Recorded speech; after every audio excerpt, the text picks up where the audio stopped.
काम को करते हुए मुझे 12 साल होने वाले हैं, और 12 साल में मैंने कभी भी ऐसा फ़ील नहीं किया कि मैं इसे मजबूरी में करता हूँ, क्योंकि मेरा ये काम खुशी का होता है, और मैं इसलिए नहीं करता कि इसमें जाके मुझे पैसे आते हैं। पैसे मेरा आना ही है, वो तो यहाँ से नहीं आएगा, कहीं और से आएगा। ऐसा तो है नहीं कि इंसान काम नहीं करेगा तो उसको पैसे नहीं। बट मैं ये सोचना चाहता हूँ कि आप लोग क्या करते हैं?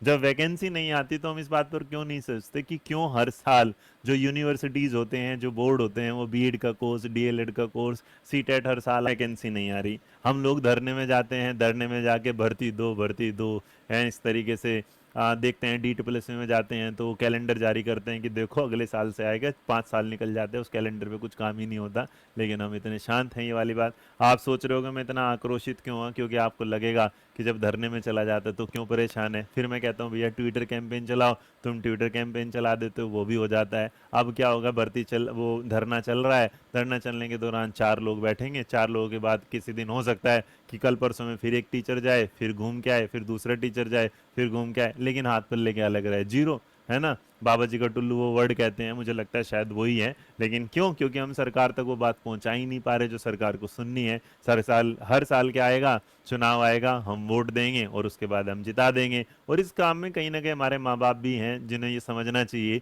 कि हम अपने बच्चे को बीएड करवा रहे हैं, लेकिन क्या बीएड करने के बाद उसकी नौकरी लगेगी? क्या डीएलएड करने के बाद उसकी नौकरी लगेगी? लेकिन हाँ, एक बात तय है कि हर साल 27-28 लाख बच्चों को क्या देना है? सीटेट देना है। सीटेट अपनी हर बार साइट पे लाएगा, क्वेश्चन पेपर दिखाएगा। अगर कम में भी देखेंगे, 2024 में इन्होंने क्या कर दिया, 2 पेपर दे दिए। अगस्त में एक बार दे दिया, दिसंबर में दे दिया, यहाँ दिसंबर लास्ट में दे दिया, यहाँ जनवरी में दे दिया। मतलब साल में 2-2 बार आपको सीटेट देखने को मिलेगा। लेकिन आपको देखने को नहीं मिलता क्या है? क्या आपको वैकेंसी नहीं देखने को मिलती? DSSS ने कितने सालों से वैकेंसी नहीं दी अच्छे से? 20, 22, 50 वैकेंसी दे के वो सोचते हैं कि देश के करोड़ों जो युवा जो हैं उनको वो नौकरी दे रहे हैं। उसके बाद आप सोचो कि क्या हो रहा है। हाँ, सबसे बड़ा तो काम, अगर आप इस चीज़ को लेके चलेंगे तो सोच के देखो क्या मजाक चल रहा है। और जो मजाक चल रहा है यूपी के साथ जो मजाक चल रहा है, यूपी में हर साल सबसे ज़्यादा बीएड और डीएलएड होते हैं। सबसे ज़्यादा अगर आप देखेंगे तो बीएड या फिर जो डीएलएड कहीं से होता है तो याद रखिएगा, मतलब हम इसे कह सकते हैं पीआरटी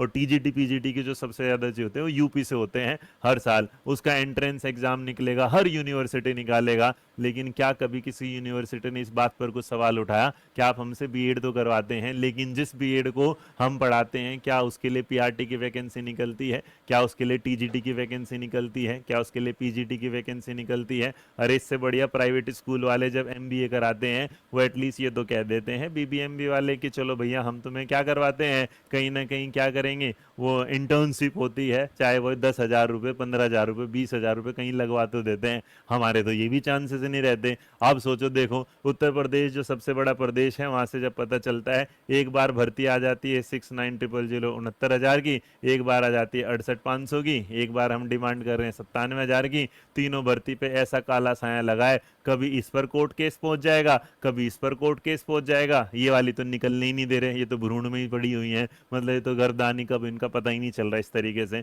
उसके बाद आप सोचो क्या होगा। तो अगर यही चीजें हैं तो सरकार को अगर भैया ये काम करना है कि उन्हें वैकेंसी देनी ही नहीं है। आज सोचो ना आप, कल कल क्या हुआ था, कल आपने देखा था 69,000 वाली जो भर्ती है उस पर क्या दोबारा स्टे आ गया? मतलब हाई कोर्ट से कुछ निकल के आता है, सुप्रीम कोर्ट में कुछ चला जाता है, उसके बाद 10 लोग और कुछ लगा देते हैं। कल मैंने एक रात एक DSSS की एक वीडियो गई होगी जिसमें मैंने दिखाया था आपको कि हर एक जो केस लगे हैं और केस की तारीखें कहाँ पहुंच चुकी, जनवरी 2025 में। इसका मतलब वैकेंसी कहाँ से लागे देंगे? हो सकता है इस वीडियो के बारे में आपको पता नहीं क्या लगा होगा, मैंने क्यों दिया, बट ये सवाल आप अपने आप से पूछे, अपनी सरकार से पूछिए, अपने आजू बाजू से पूछेगा कि जो बोर्ड बने हुए हैं, अगर DSSS बोर्ड बना है, उत्तर प्रदेश शिक्षा चयन आयोग बना है, जिसमें यही नहीं पता कि चयन करेंगे तो किस चीज का चयन करेंगे, किस भर्ती का चयन करेंगे। अगर आप जाएंगे आंध्र में वैकेंसी नहीं निकलती, हरियाणा में वैकेंसी नहीं लगती, उसके बाद अगर आप महाराष्ट्र में जाएंगे वहां वैकेंसी नहीं निकले, रीट में अच्छा खासा रीट का एक पेपर होता था, बच्चों की नौकरी लग जाती थी, वो भी चला गया। राजस्थान फिर ऐसा ही हो गया। हर एक स्टेट का, अब सारे स्टेट का अगर नाम लूंगा तो भी आपको लगेगा। हर स्टेट की हालत ये है कि ये बीएड डीएलएड ये जो सीटेट टेट हो रहे हैं ना, ये सब जगह हो रहे हैं, लेकिन इनके चलेंगे, लेकिन कहीं वैकेंसी का कोई नाम नहीं आ रहा। बिहार को अगर छोड़ दिया जाए, बिहार को छोड़ दिया जाए, अगर बिहार जैसा स्टेट 1-1.5 साल में इतनी वैकेंसी निकाल सकता है तो उत्तर प्रदेश तो उससे बड़ा आता होगा, तो वहां भी तो शिक्षकों की जरूरत होगी। खैर, इस वीडियो के माध्यम से बस मैं यही कहना चाहता था, एक सवाल है मेरा ये जो मैं गवर्नमेंट पे छोड़ रहा हूँ, आप पर छोड़ रहा हूँ, आपके माता पिता पर छोड़ रहा हूँ कि क्या अगर जब हमें नौकरी ही नहीं मिलनी है तो हम ये बीएड डीएलएड और इसका आप सोचे मैं वो हूँ जो इस काम को करवाता हूँ, मैं वो हूँ जो मैं इसकी टीचिंग की क्लासेस देता हूँ, लेकिन अगर मैं सवाल पूछ रहा हूँ